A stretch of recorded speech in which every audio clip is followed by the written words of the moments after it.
സൗദിയിലെ north Indian front എനിക്ക് പറഞ്ഞു തന്ന ഒരു റെസിപ്പിയാണ് ഞാൻ നിങ്ങൾക്ക് ഇന്ന് ഷെയർ ചെയ്യാൻ പോകുന്നത്. അതാണ് മട്ടൻ റോഗൻ ജോഷ്.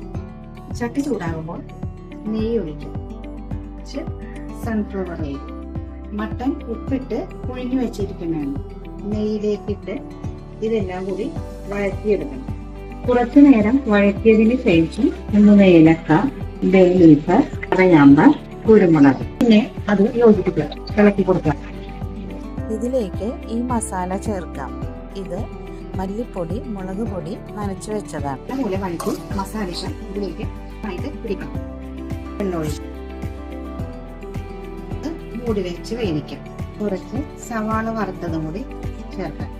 കുറച്ചും കൂടി വേവിക്കാം. ഇതിലേക്ക് തൈര് ചേർക്കാം. ഇതിനകത്ത് തൈരെടുക്കണം. ഞാനിവിടെ ഹോം മെയ്ഡ് തൈരാണ് ചേർക്കുന്നത്. ചെറിയ ജീരകത്തിന്റെ പൗഡറും ഗരം മസാല ആയിട്ട് ഇളക്കി കൊടുക്കും. കുറച്ച് മല്ലിയിലയും കൂടി ഇട്ട് നമുക്ക് സ്റ്റവ് ഓഫ് ചെയ്യാം. അങ്ങനെ നമ്മുടെ കറി റെഡിയായി.